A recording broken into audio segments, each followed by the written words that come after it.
আমি কেয়া kitchen is your চ্যানেলে আপনাদেরকে স্বাগত জানাই। আজ আমি নিরামিষ দই পটল কেমনভাবে বানানো হয় সেটা দেখাবো। আপনারা এই রেসিপিটা লাস্ট অবধি দেখবেন এবং আমার পাশে থাকবেন।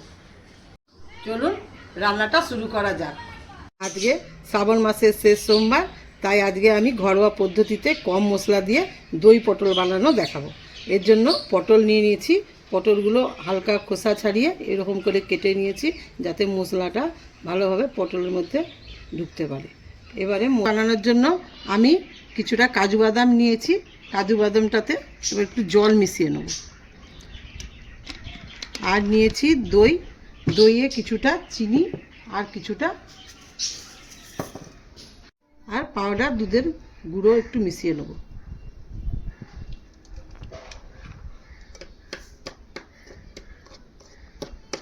পাউডার দুধটা দিলে খুব সুন্দর স্বাদ হয়। আর আদার কাঁচা লঙ্কা বেটে নেব।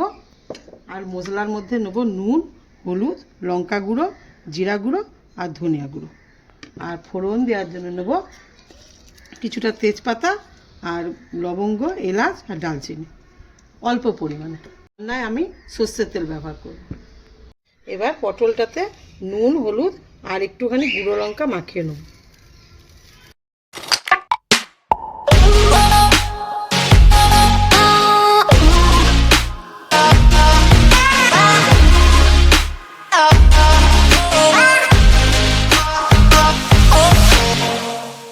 মাখিয়ে 10 মিনিটের জন্য রেস্টে রেখে দেবো।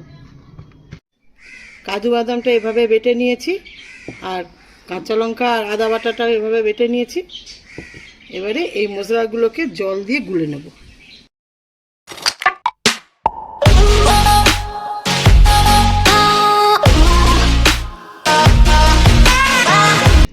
সব বাটাবাটি কাটাকাটি হয়ে গেছে। এবার আমি রান্না শুরু করব। নিরামিষ দই পটল বানানোর জন্য প্রথমে আমি কড়াটা গরম করে তাতে সর্ষের তেল দিয়ে দেবো। তেল গরম হয়ে গেছে।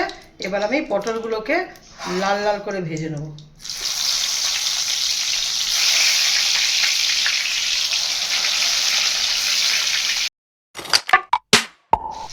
তেল গরম হলে পটলগুলো দিয়ে গ্যাসটা কমিয়ে ভাজবেন, নাহলে পটলের ভেতরটা ভালো করে ভাজা হবে না। উপরটা লাল লাল হয়ে যাবে, ভেতরটা কাঁচা হয়ে যাবে। ভাজা হয়ে গেছে। এবার পটলগুলোকে উঠিয়ে নেব। এলাচ, লবঙ্গ আর দালচিনি আর তেজপাতা ফোড়নটা দিয়ে দেবো। এগুলো ফুটে উঠলে মশলাটা যে জলে ভিজিয়ে রেখেছিলাম ওইটা দিয়ে দেবো। আর একটু জল দিয়ে দেবো।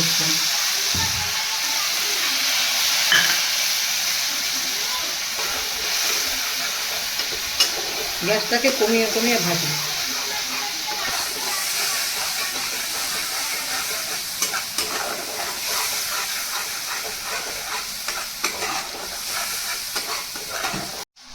ভাজা ভাজা হয়ে গেছে। এবারে কাঁচা লঙ্কা আর আদা বাটাটা দিয়ে দেবো। দিয়ে আবার একটুখানি জল দেবো।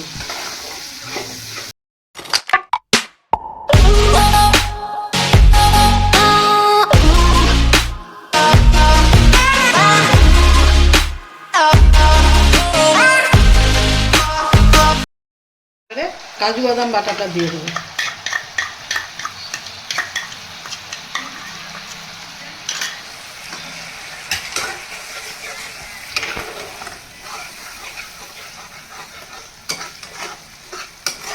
এবারে নুন দেবো।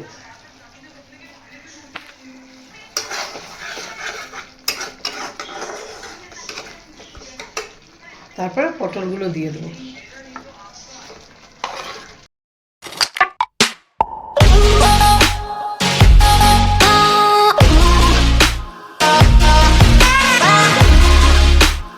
এবারে ফেটানো টক দইয়ের মধ্যে একটু জল মিশিয়ে ওটা দিয়ে দেবো।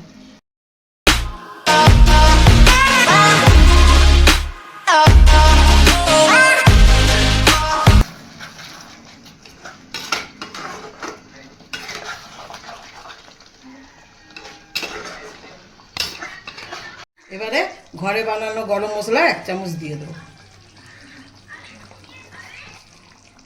দিয়ে কিছুক্ষণ ঢাকা রাখবো, গ্যাসটা কমিয়ে ঢাকা রাখবো।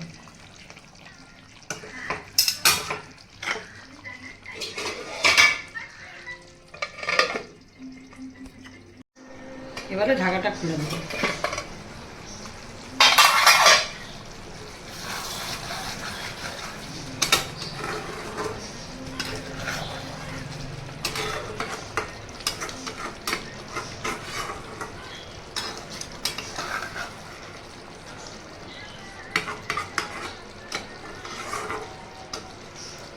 খুব সহজভাবে দই পটল বানানো আমার কমপ্লিট।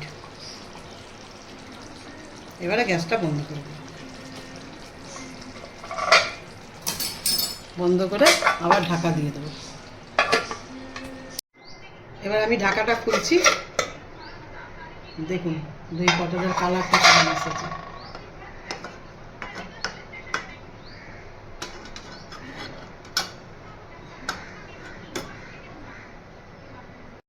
আমার দই পটল বানানো আপনারা দেখলেন, নিশ্চয়ই আপনাদের ভালো লেগে থাকবে।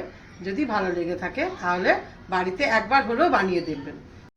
যদি আমার রান্নাটা ভালো লেগে থাকে তাহলে ভিডিওটাকে লাইক এবং শেয়ার করে দেবেন আর চ্যানেলটাকে সাবস্ক্রাইব করে দেবেন।